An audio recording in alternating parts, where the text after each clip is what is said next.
pada titik ini kita memasuki presentasi yang saya kira menarik dari Romo Heri Priyono. Silakan.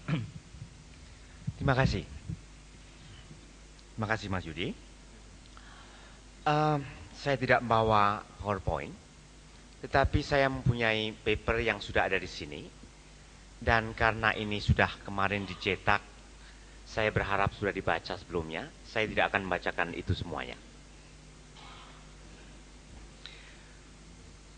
Judul paper saya adalah Agenda Indonesia. Dan judul kecilnya adalah Sebuah Bangsa Hanya Dibentuk dengan Sengaja. Judul kecil itu sebenarnya adalah argumen saya. Nah, saya tidak akan membacakan paper itu, tetapi hanya akan seringkas mungkin. Tetapi untuk meringkas itu saya akan coba menjawab 2 pertanyaan saja. Dan 2 pertanyaan itu adalah, kalau harus dikatakan ulang, apa itu nasionalisme? Apa itu nasionalisme sekarang ini? Itu pertanyaan pertama. Dan pertanyaan kedua adalah, lalu apa kaitannya antara nasionalisme modern dan Pancasila? Nah, terhadap 2 pertanyaan itu saya akan punya posisi begini, argumen saya. Dan argumen saya itu ada di makalah saya halaman kedua.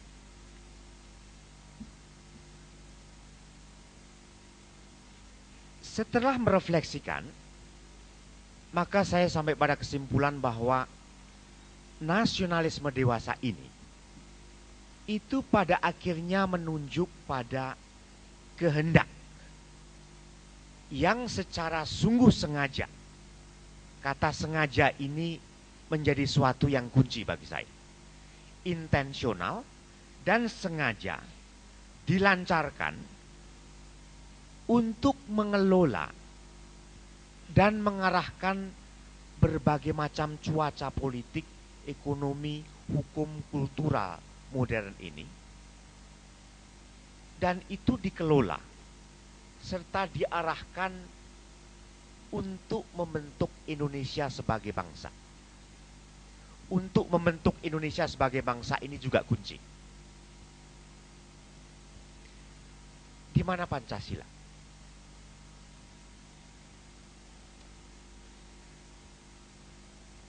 Kalau menghendaki sesuatu, dalam hal ini adalah menghendaki Indonesia sebagai bangsa,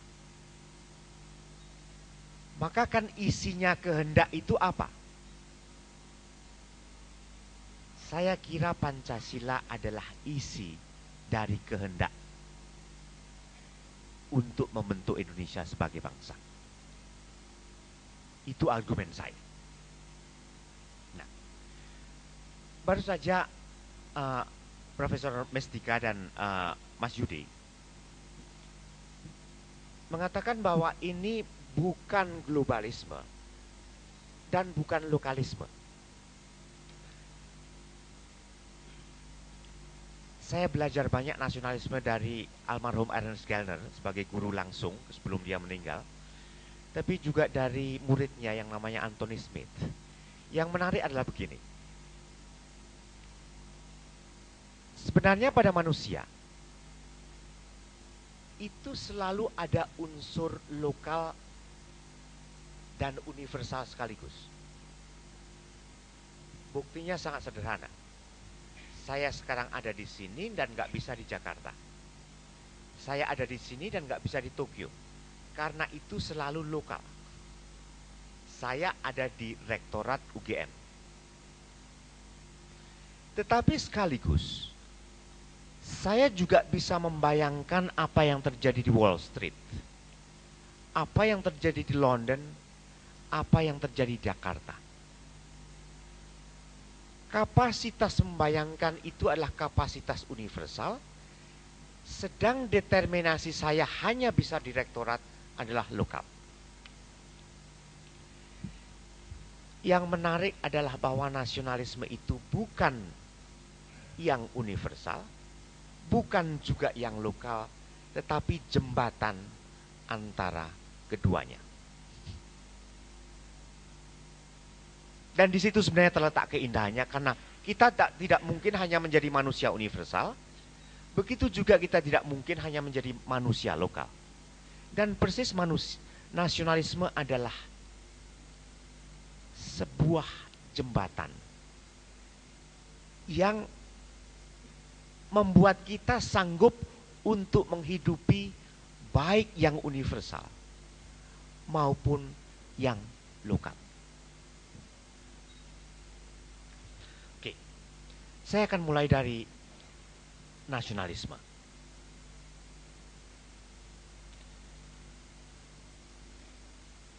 Kalau saya harus merumuskan dalam kata yang sangat singkat, sebenarnya nasionalisme tidak lebih dari proyek, agenda untuk membentuk Indonesia sebagai bangsa. Titik.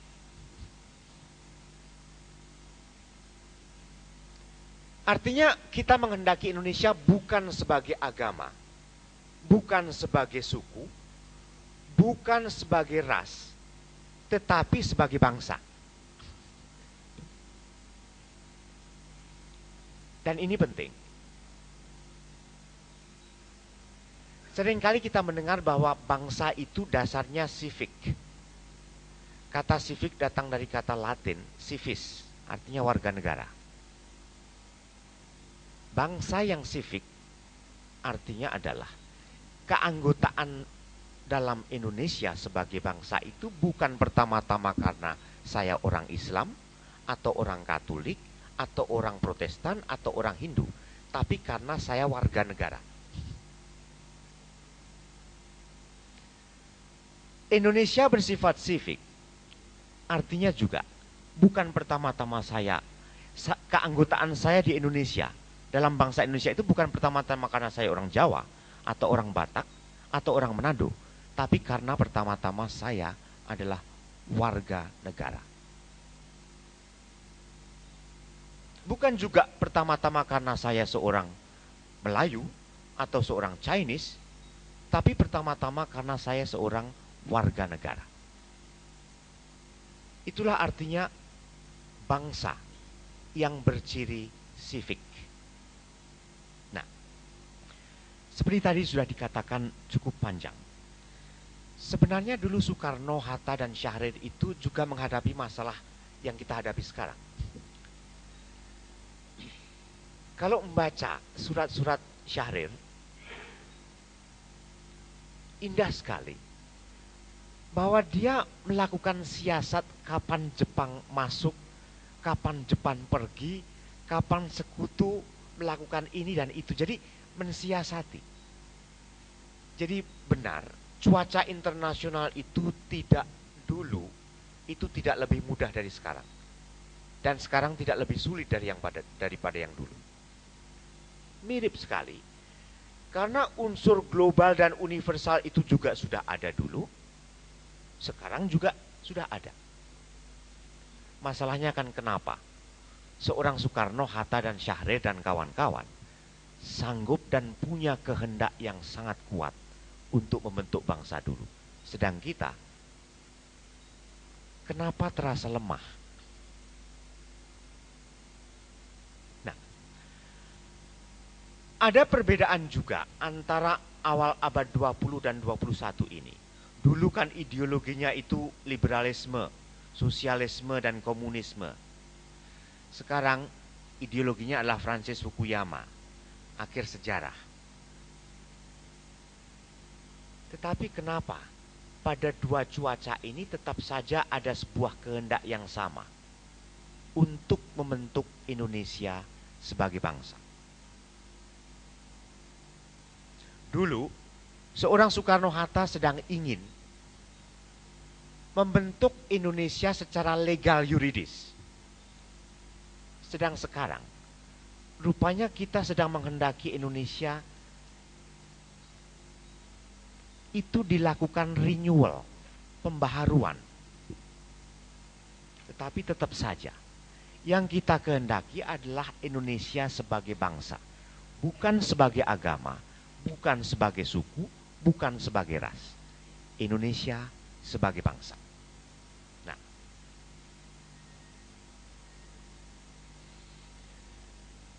dari berbagai survei tentang teori nasionalisme, ada yang jenis Anderson, Benedict Anderson, ada yang Ernest Gellner, ada yang Elie Keduri, ada yang Anthony Smith, ada yang Eric Hobsbawm,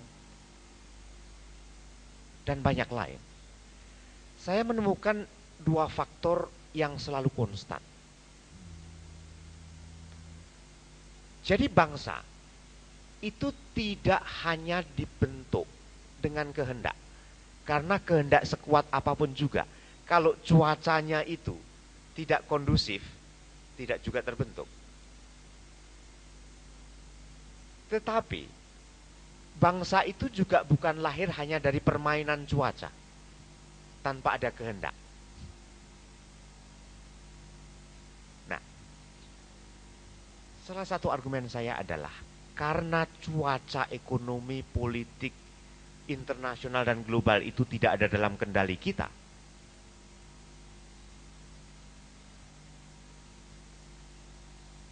dan selalu berubah-ubah.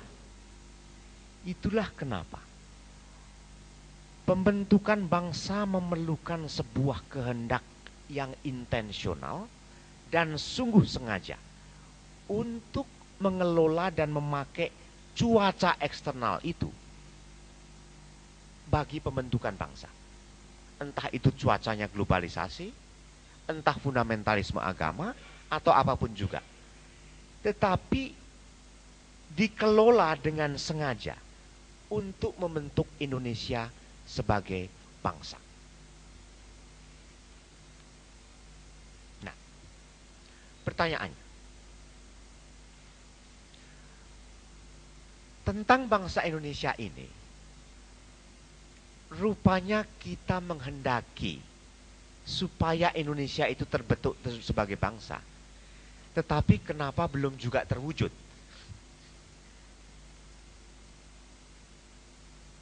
Dan belum terwujudnya itu bukan secara legal yuridis, itu sudah ada, sudah diakui. Jadi kita menghendaki Indonesia terbentuk sebagai bangsa, tetapi kita merasa belum terwujud ini. Ada dua kemungkinan jawaban.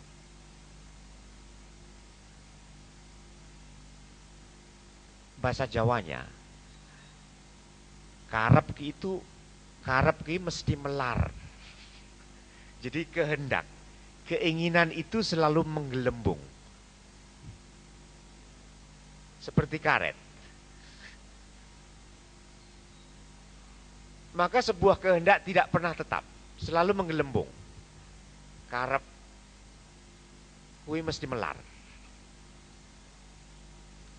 Setelah mendapatkan 5, maka ingin 6. Setelah mendapatkan 6, ingin 60. Dan setelah mendapatkan 60, ingin 600.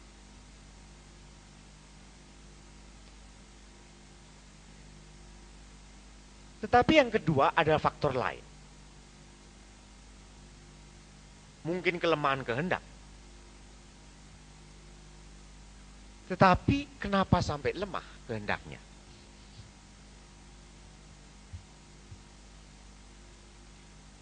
Nah, saya ingin menunjukkan dua buah faktor besar yang rupanya sangat berpengaruh pada kehendak kita untuk membentuk bangsa Indonesia atau Indonesia sebagai bangsa.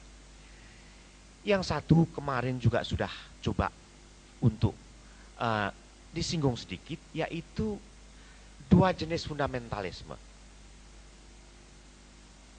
Satu adalah fundamentalisme agama, dua fundamentalisme pasar.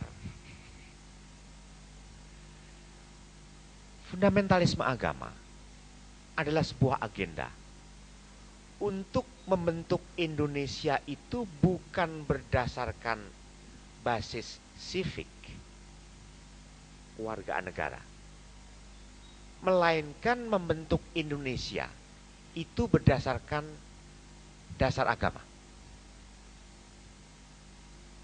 Dan karena itu pengaturan seluruh hukum, politik, kultur, ekonomi, pendidikan dan lain sebagainya berdasarkan doktrin agama. Itu yang saya sebut sebagai fundamentalisme agama. Nah, rupanya bukan ini yang kita inginkan. Dan rupanya bukan ini juga yang diinginkan oleh para leluhur Republik ini. Yang diinginkan adalah unity in diversity, atau bahasanya adalah Bhinneka Tunggal Ika. Sekali lagi, rupanya yang diinginkan adalah dasar civic. Dan kalau civic datang dari kata civis, yang artinya warga negara, artinya keanggotaan Indonesia bukan berdasarkan suku, bukan berdasarkan ras, bukan berdasarkan agama, tetapi berdasarkan status dan identitas warga negara. Yang kedua adalah apa yang disebut sebagai fundamentalisme pasar. Apa itu? Kalau fundamentalisme agama itu mau membentuk Indonesia atas dasar doktrin agama, atau mungkin juga doktrin suku, atau doktrin ras. Kalau fundamentalisme pasar itu sebuah agenda untuk membentuk Indonesia bukan atas dasar agama, bukan atas dasar kewarganegaraan, tapi atas dasar daya beli. Daya beli di pasar. Nah, fundamentalisme pasar ini jauh lebih subtil daripada fundamentalisme agama. Subtilnya begini. Nasionalisme itu kan kita ingin supaya Indonesia terbentuk sebagai bangsa. Itu nasionalisme. Para fundamentalis pasar itu bilang bahwa tidak perlu mencita-citakan Indonesia sebagai bangsa. Biarkan saja setiap orang mengejar kepentingannya sendiri-sendiri, memenuhi dan mengejar kepentingan dirinya, dan nanti otomatis akan terjadi sebuah tatanan yang datang dari berbagai perimbangan kepentingan diri ini. Nah, semua sudah saya tulis dalam paper ini, saya tidak bisa menerangkan panjang lebar. Tetapi yang ingin saya memberi tekanan adalah, kalau memang ideologinya adalah fundamentalisme pasar, itu berarti bahwa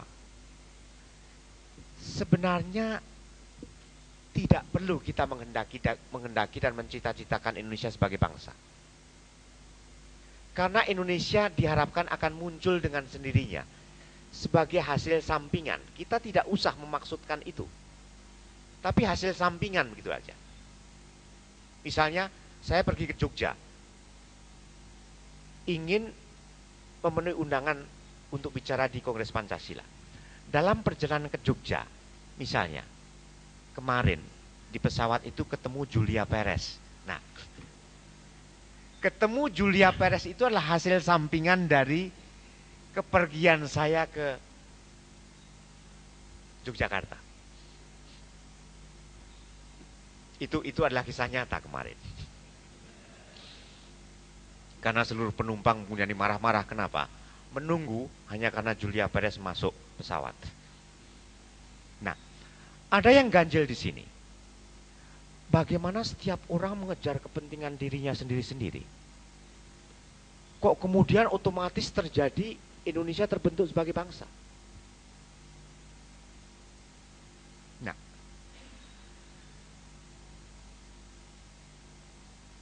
bagi kaum fundamentalis pasar, jembatannya adalah mekanisme pasar.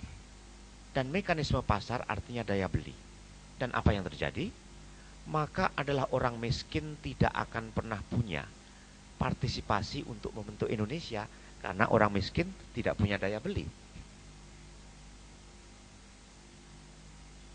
Nah, maka sekali lagi saya balik. Apa itu nasionalisme? Nasionalisme adalah kita menghendaki Indonesia terbentuk sebagai bangsa, dan kita menghendaki itu terjadi. Bagaimana kehendak itu diterjemahkan dalam agenda nasionalis? Nah, saya kira disinilah pentingnya apa yang disebut sebagai kebijakan publik.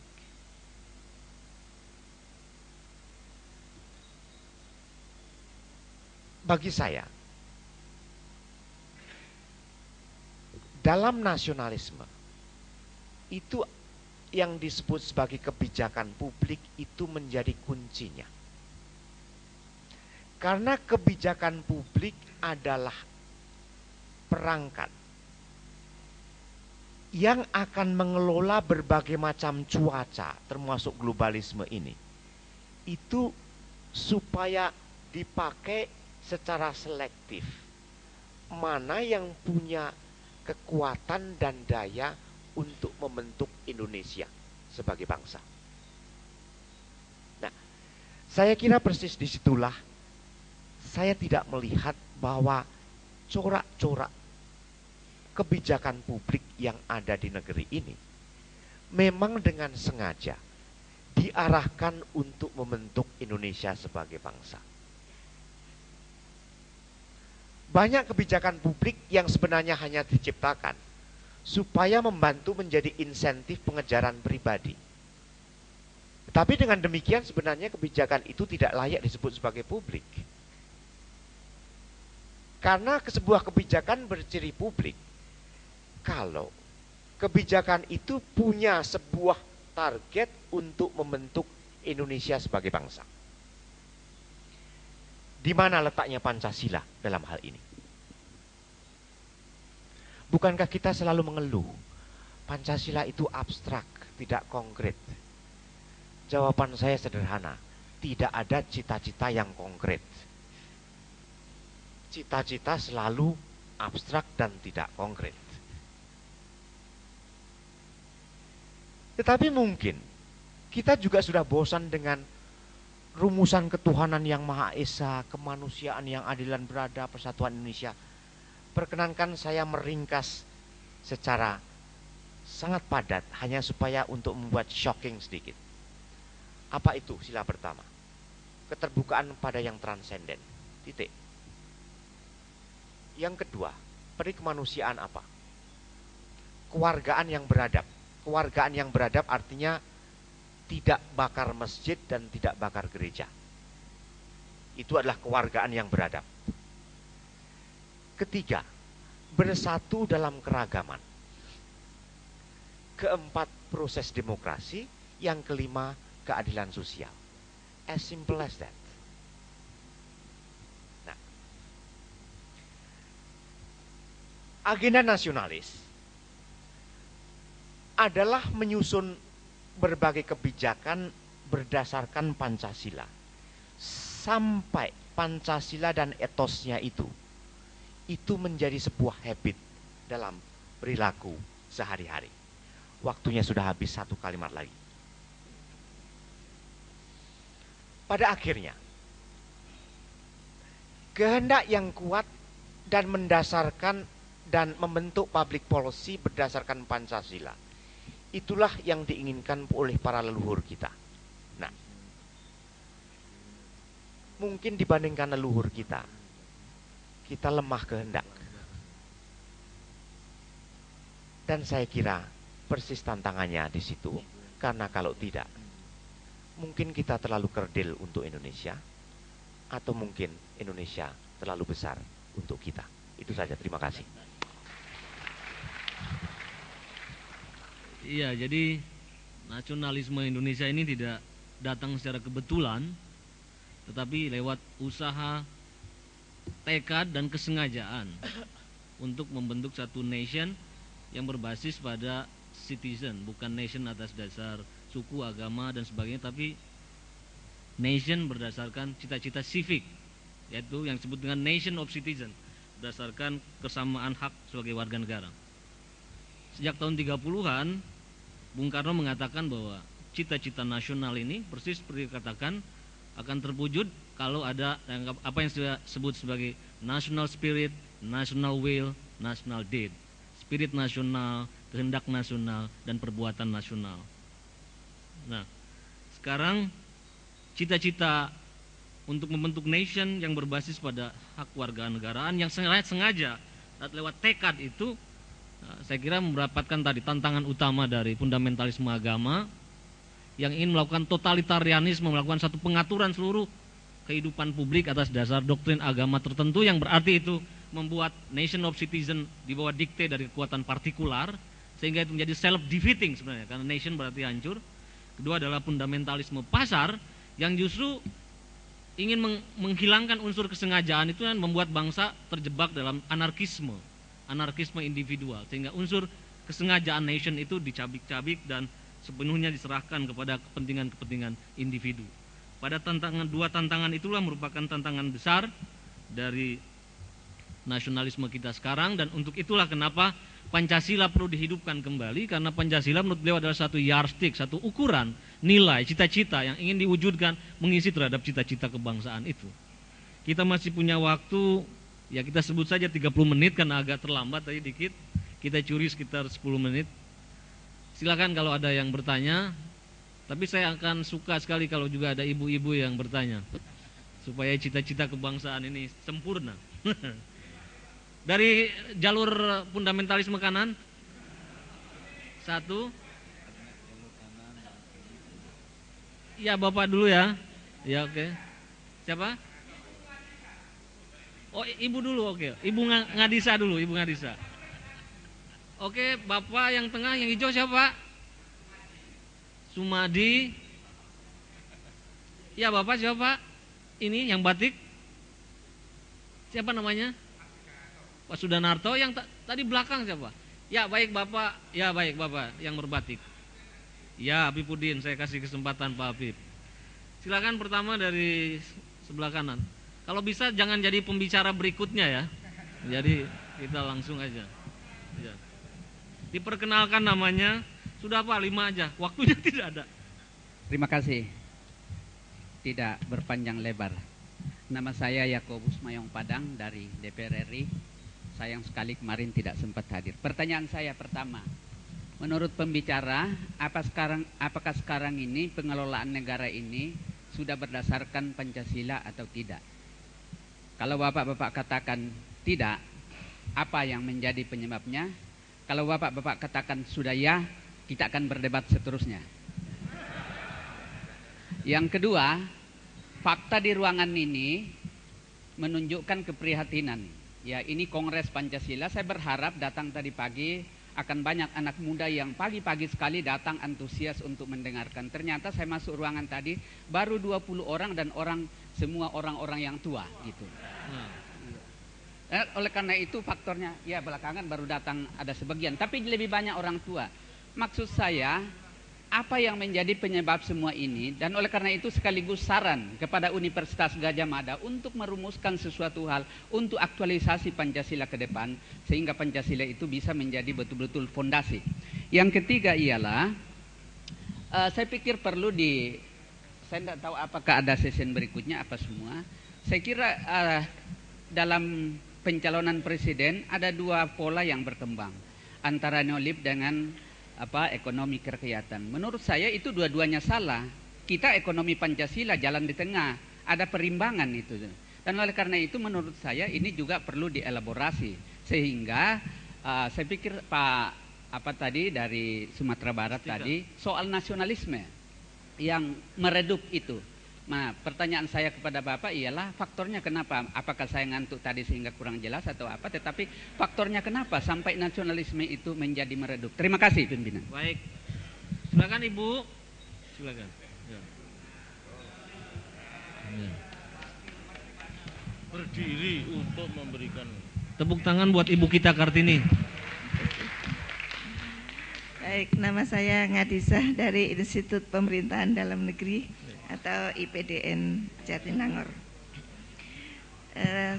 Menarik sekali pembicaraan pada pagi hari ini, dan semuanya sudah menganalisis tentang sebab-sebab kemerosotan dari nasionalisme kita. Tapi saya ingin menambahkan catatan bahwa sebenarnya kalau kita berbicara mengenai nasionalisme kita yang berpijak dari sejarah saja tidak cukup menurut saya. Barangkali ini terkait dengan profesor yang dari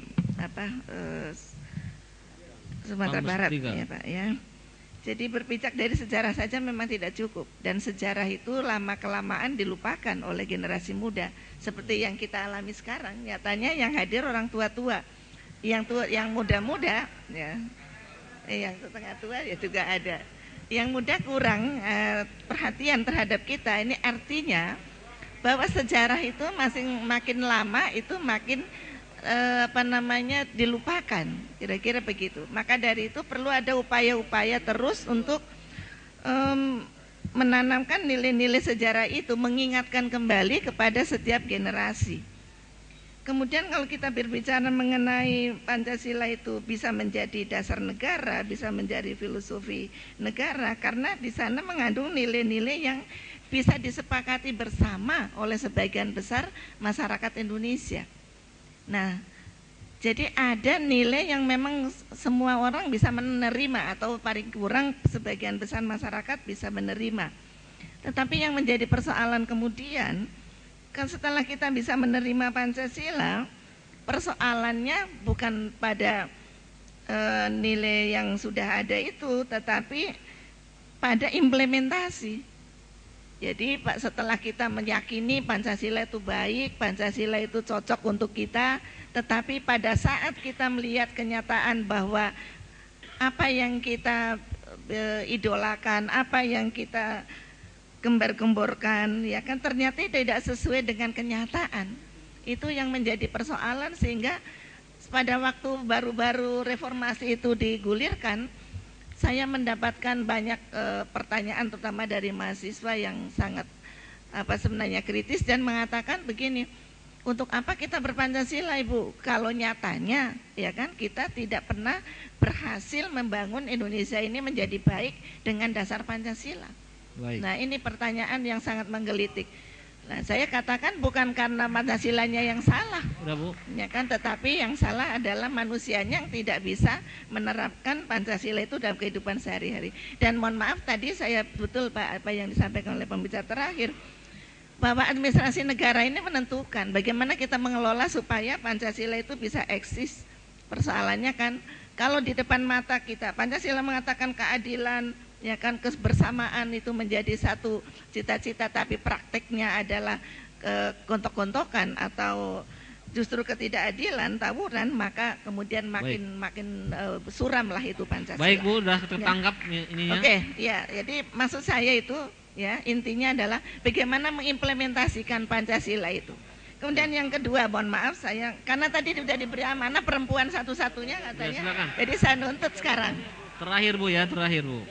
Mengenai apakah Indonesia terlalu besar sehingga persatuan dan kesatuan itu sulit dibina. Kalau saya tidak mengatakan begitu. Menurut saya bervariasi, beraneka ragam iya.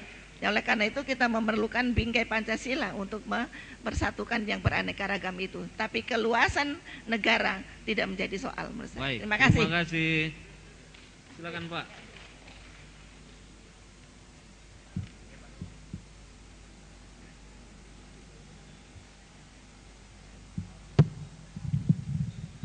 Assalamualaikum warahmatullahi wabarakatuh.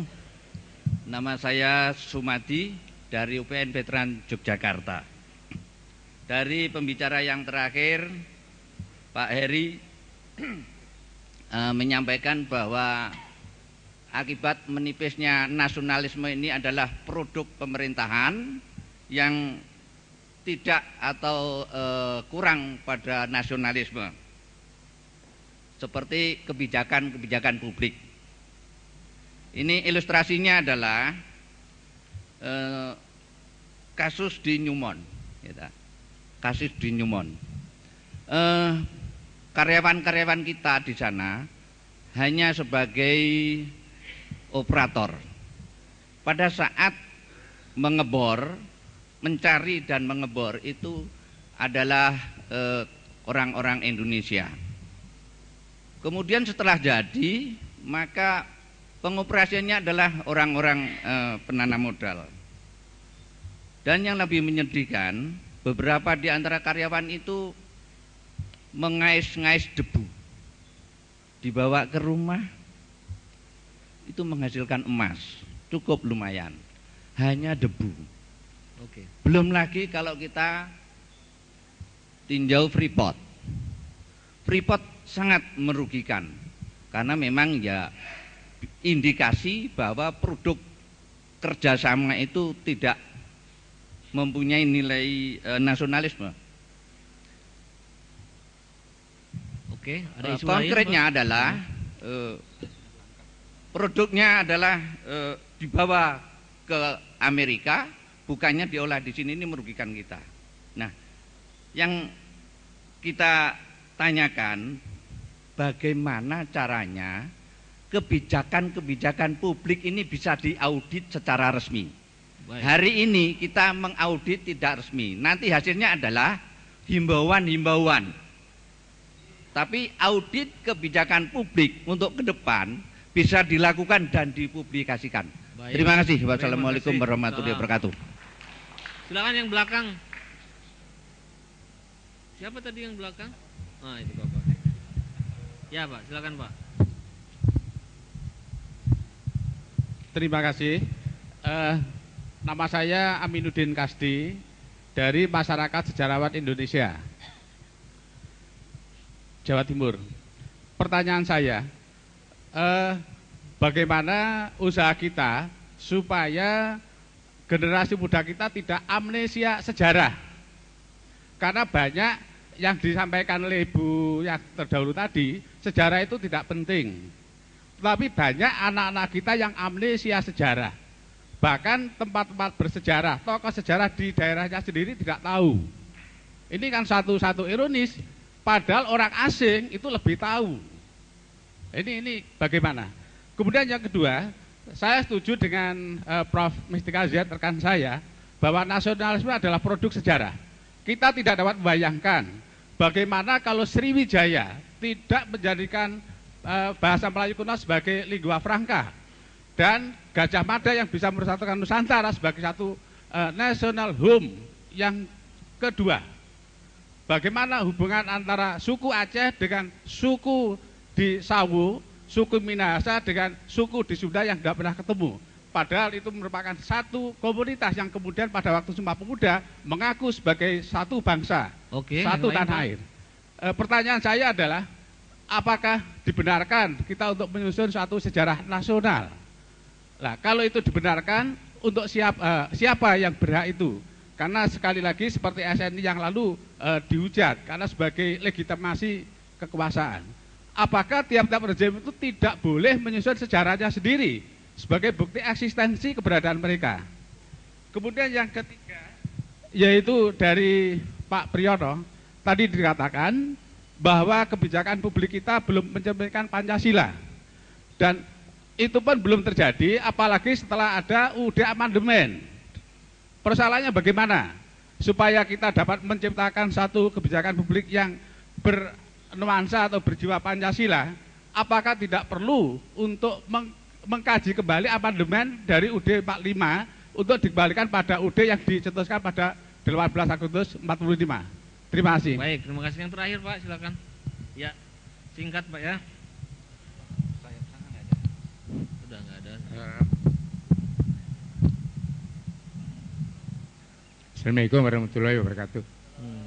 Kami Pak Sujanarto dari Universitas Negeri Surabaya. Sedikit prolognya. bahwa kita semua sudah tahu ada suatu buku pinter dari Pai, yaitu The Aspect of Political Development, dan juga bukunya Eisman di dalam bukunya The Politics of Development Administration. Saya singkat saja, dalam buku itu menyatakan bahwa kalau negara kesatuan atas dasar nasionalisme sudah terbentuk, ya contoh kita ini, maka harus dihindarkan simbol-simbol suku, etnis, rasial, dan agama. Oleh karena itu saya tanyakan pada Bapak narasumber, ternyata di dalam kehidupan kita ini ada suatu partai-partai politik yang sektarian, terus terang partai agama. Apakah ini tidak mengganggu, merongrong negara kesatuan? Karena di dalam buku itu menyatakan bahwa kalau ada simbol-simbol di situ, maka akan erosi, ngerogoti terhadap negara kesatuan. Satu itu. Kedua, ada suatu sekarang isu beredar, ekonomi Islam, apa ini tidak membangkitkan suatu ideologi tertentu. Padahal kita, Pak Budiono, Pak Mubiarto, jagonya di agama sini, mencoba dengan laboratorium studi ekonomi Pancasila akan menerbitkan atau memunculkan suatu ekonomi Pancasila. Bagaimana dengan ada isu ekonomi Islam ini? Sekian, terima kasih. Oke, baik, terima kasih. Kita punya waktu sekitar 15 menit lagi nih. Jadi masing-masing pemerasaran kebagian 5 menit, tapi saya kira tidak usah satu persatu dikomentari, tapi ada isu sejarah, ada isu kebijakan publik, ada isu persatuan nasional dan ausnya soal-soal Pancasila kalangan muda dan sebagainya. Jadi soal sejarah barangkali Pak, silakan Anda dulu.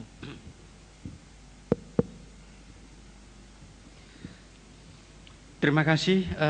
Ada poin yang ingin saya jawab tadi Pak Yakob dari DPR ya Pak. Ya, mudah-mudahan Bapak tidak ngantuk di ruangan ini sehingga tidak kehilangan poin ya. Penyebabnya sangat jelas Pak. Ya. Artinya mengapa nasionalisme merosot? Karena perangai kolonialisme di masa lalu itu berketerusan Pak. Ya, bagaimana misalnya menciptakan menjadi bangsa jongos. Kita dulu Soekarno muda bicara bangsa kuli bangsa-bangsa. Itulah mengapa kita harus merdeka dan seterusnya. Tapi kini kan kita membangsa kulikan bangsa kita juga. Dan itu salah satu contoh sederhana. Jadi continuity dari mentalitas kolonial itu masih tetap ada di dalam tubuh negara bangsa ini, dalam pengurus negeri ini. Itu satu poinnya. Lantas apa penyebabnya? Bagaimana ini harus obatnya apa? Ini sama ibu dari ibu apa tadi? Ya, ini penting. Sebetulnya ini cerita saya belum sampai karena dibatasi betul tadi Bu. Saya setuju sekali bahwa sejarah saja tidak cukup. Poin saya ialah dan juga ini merangkum ide yang kemarin, memang tidak cukup membenahi bangsa yang sudah rusak ini. Ini persoalan petaka peradaban gitu ya. Jadi masalah peradaban yang harus diselesaikan secara holistik dan komprehensif. Dalam era Soekarno, dalam era Soeharto kita sudah berbicara tentang konsepsi manusia seutuhnya. Itu disimplifikasi kepada manusia yang sempurna lahir dan batin. Itu Bu ya. Tapi saya ingin mengajak kita bahwa konsepsi manusia ke depan itu merujuk kepada sejarawan Profesor Sartono ialah manusia Pancasilais yang 3 dimensi, Ibu, ya, yang punya apresiasi sejarah yang kuat, nalar dengan problem hari ini dan punya cita-cita ke belakang, dan itu benang merahnya nasionalisme Bu, ya, jadi cukup sejarah gitu. Nah, jadi bagaimana rahasianya konsepsi manusia ini harus dibenahi? Kita harus kembali kepada pendidikan. Pendidikan adalah ibu dari peradaban. Bagaimana transformasi pendidikan harus dilakukan? 3 spiritnya. Kesadaran diri, sense of awareness, kemerdekaan, kreativitas. Ini yang hilang. Pendidikan kita sekarang hanya pendidikan intelek yang saya maksud tadi, dan mahasiswa-mahasiswa kita adalah untuk calon-calon buruh tingkat tinggi dan buruh bergaji tinggi, mau peduli amat sama yang lain karena si amat tidak peduli gitu. Ya, jadi tidak ada lagi sebuah solidaritas kebersamaan. Jadi pendidikan, tapi pendidikan yang tidak kehilangan roh filosofi pendidikan nasional. Itu yang kita tidak punya sekarang. Saya kira ke situ. Nah, terus lantas apa persoalan kita hari ini? Penyebabnya perilaku, perangai, mentalitas kolonialisme itu yang paling subur hidupnya adalah di dalam birokrasi. Birokrasi kita, Ibu, tolong dengar Bu. Ibu yang bertanya tadi ya, coba dengar saya di sini sebentar. Ibu dari PDN kan? Ya, jadi begini. Birokrasi kita sangat power oriented, tidak service oriented. Ya, kesimpulannya negara parasit yang manca, tukang kutil yang lebih banyak, dan sektarian itu betul-betul lahir juga dari kebijakan-kebijakan. Kita ambil contoh, ada namanya politik kebudayaan. Apa sih kebudayaan nasional kita? Itu yang intervensi itu negara, mana yang menetapkan mana yang namanya kebudayaan nasional, mana yang bukan tidak. Ya, dan ketika kita bicara kebudayaan, misi kebudayaan, itu pastilah kesenian-kesenian. Kita pilih kesenian satu yang eksotik, mungkin kita ambil satu di Irian yang dengan kotekanya, kemudian kita ambil kesenian Jawa gitu. Itu intervensi negara sangat kuat. Mestinya biarkan itu secara alami berkembang dan publiklah yang memilih. Jadi saya kembali Pak Moderator, yang harus kita tawarkan ke depan ialah dengan manusia Pancasilais, dengan merumuskan secara holistik, itu adalah kita butuh civic nations, ya, sebuah negara bangsa yang memberikan tempat dan kedaulatan kepada warga, ya, kepada rakyat. Jadi tidak semuanya dicekokin oleh state, oleh negara, politik kebudayaan kita dan seterusnya.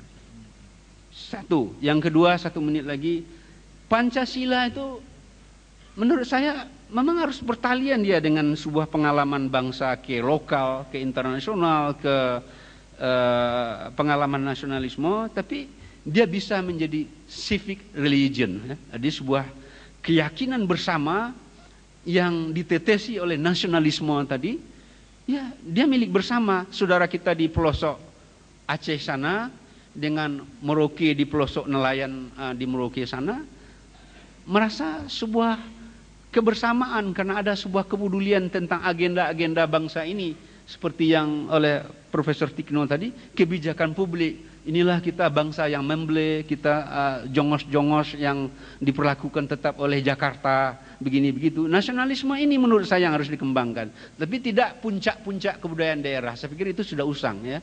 Jadi harus sebuah konsepsi yang berakar di dalam masyarakat. Terima kasih. Assalamualaikum warahmatullahi wabarakatuh.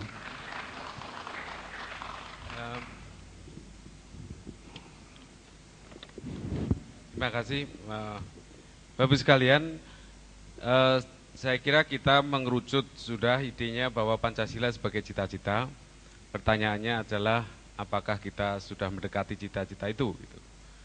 Dan tadi saya juga menunjukkan bahwa saya kira cita-cita itu masih cukup jauh, masih sangat jauh. Keadilan masih sangat bermasalah, dan apalagi kemudian saya ambil satu contoh saja, ketidakadilan itu. Dan ketidakadilan itu bersandingan kemudian dengan yang namanya etnis. Misalnya kita ambil konkret, pelayanan publik, kebijakan publik yang melahirkan pelayanan publik.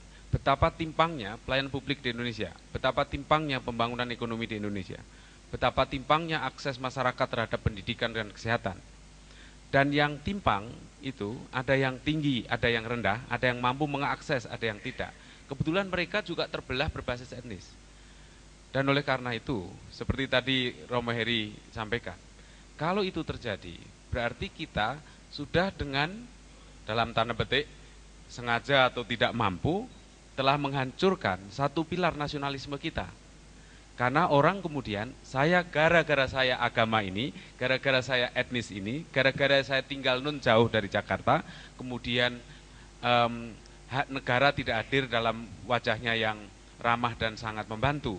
Nah, oleh karena itu mempertahankan nasionalisme, saya kira, saya yakin betul itu, harus melalui bahasanya Romeheri, kebijakan publik, dan kebijakan publik itu hadir dalam bentuk rasa keadilan, kesejahteraan, akses terhadap harga diri, kekuasaan dan lain-lain.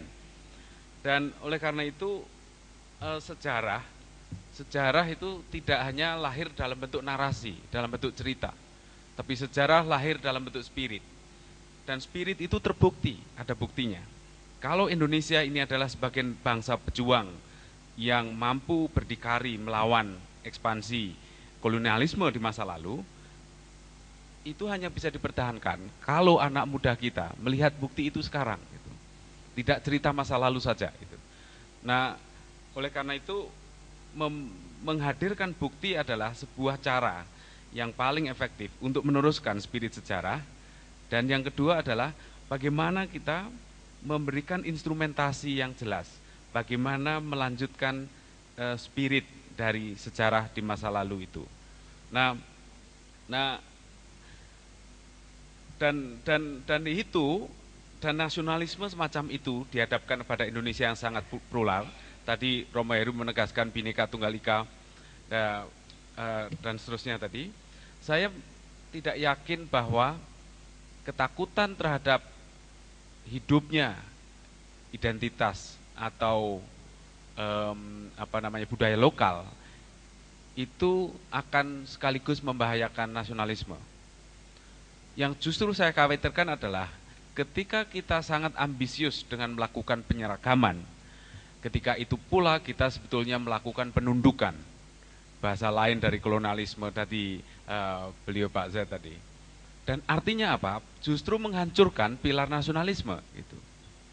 Nah, oleh karena itu bahwa Indonesia, bangsa Indonesia, kultur Indonesia harus dibangun justru dengan memberikan ruang pada kehadiran budaya-budaya lokal tanpa melakukan pendudukan, dengan asumsi bahwa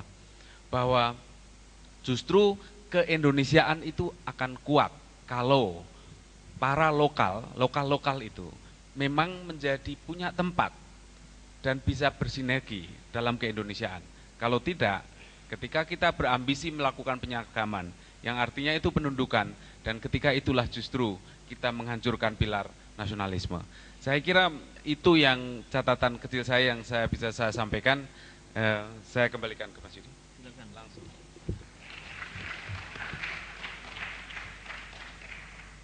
Makasih, saya hanya akan menanggapi satu hal saja juga, persoalan public policy. Tapi saya akan mulai dari ini. Seperti tadi saya aturkan, keluhan kita adalah Pancasila terlalu abstrak, tidak bisa diimplementasikan. Jawaban saya sederhana, ya memang setiap cita-cita adalah abstrak. So what gitu loh. Saya kasih tahu begini, saya kasih contoh begini. Coba setiap orang mempunyai sebuah cita-cita namanya kebahagiaan. Kebahagiaan itu abstrak atau konkret? Abstrak, of course. Yang dibutuhkan adalah bahwa setiap hari tidak melakukan kebahagiaan, karena kebahagiaan nggak bisa dilakukan, tapi melakukan indikator-indikator yang menuju ke kebahagiaan. Itu sebenarnya konsepnya. Indonesia, cita-cita tentang Indonesia itu memang abstrak. Dan setiap cita-cita adalah abstrak. Pancasila adalah indikator sejauh mana Indonesia terbentuk atau belum. Tetapi kalau Pancasila masih abstrak, ya harus diterjemahkan lagi dalam indikator lain. Sampai pada tingkat instrumen. Saya kasih contoh. Dari antara dari antara berbagai macam kebijakan publik, yang paling menggelisahkan saya adalah pendidikan. Pendidikan dari dasar sampai perguruan tinggi. Saya seringkali hidup lama di Eropa, keliling dari Spanyol sampai Swedia, atau seringkali di Australia dan Amerika. Saya belum pernah melihat sebuah bangsa yang tidak cemburu sama sekali menjaga sistem pendidikannya. Dan diliarkan begitu saja, siapa saja boleh masuk. Saya hidup di Jakarta. Dan anak-anak kecil itu bahkan belum pernah tahu apa itu kambing, apa itu sawah, apa itu kerbau. Karena yang diketahui adalah buffalo yang ada di Buffalo, Amerika Serikat sana, kira-kira gitu. Nah, bahasa, pengalaman saya sendiri, tidak perlu sejak kecil. Yang diperlukan sejak kecil adalah rasa merasa linguistik. Kalau bahasa Indonesia mengerti sungguh, bahkan sampai nuansanya, belajar bahasa apapun juga nanti akan lebih mudah juga. Bukan sejak TK itu sudah bahasa asing, maka secara kultural juga tercerabut dari rasa merasa kultural sekitarnya, yaitu Indonesia sendiri. Dengan merebaknya sekolah internasional, saya sungguh-sungguh tidak melihat apa alasannya dari itu. Lihatlah bangsa Jerman, bangsa Prancis, bangsa Inggris sangat cemburu untuk menjaga sistem pendidikannya, karena sistem pendidikannya sangat terkait dengan pembentukan bangsa itu. Saya kasih contoh bangsa Swedia. Kalau bapak-bapak atau ibu pernah membaca persis kurikulumnya sistem pendidikan Swedia, di paling bawah, pada dasarnya itu adalah satu kata saja. Pendidikan Swedia itu diarahkan untuk mendidik anak dalam nilai equality, kesetaraan. Hanya dengan demikian juga sistem ekonomi Skandinavian, yang bukan sistem Amerika, bukan juga sistem Cina atau Soviet, tetapi campuran yang agak mirip dengan yang dimaksudkan dengan ekonomi Pancasila, itu mungkin lalu. Dengan kata lain, antara politik, hukum, pendidikan, ekonomi itu bukan ranah-ranah yang terpisah, tapi membentuk sebuah network dari policy making. Nah, yang terakhir adalah what is wrong with our policy makers? Apa yang mungkin tidak beres pada pembuatan kebijakan dan pembuat kebijakan kita? Pada hemat saya sederhana. Menurut saya, berbagai kebijakan publik di Indonesia tidak pernah didasari sebuah refleksi intelektual yang serius. Dan karena itu, bahkan termasuk bidang yang paling educated namanya adalah Departemen Pendidikan, yang diharapkan amat sangat fasih dengan hal-hal intelektual. Di bawahnya tidak pernah ada sebuah fondasi filosofis apapun juga. Itu saja, terima kasih. Ya, baik. Saudara-saudara, apa yang menentukan besar kecilnya suatu bangsa? Bung Karno sering mengutip dari sejarawan H.G. Wells. Dia katakan, yang menentukan besar kecilnya suatu bangsa itu bukan jumlah penduduknya, atau bukan luas teritorialnya. Karena kalau jumlah penduduknya Indonesia sangat besar, tapi kan belakangan kita sudah lihat mulai digertak-gertak oleh Singapura, oleh Malaysia, ambalat bermanuver, ya kan? Tapi juga bukan kekayaan alam dan sebagainya. Tapi dia bilang yang menentukan besar kecilnya suatu bangsa adalah kualitas dan kuantitas will, tekad. Kebesaran tekad itulah yang kini hilang, ya.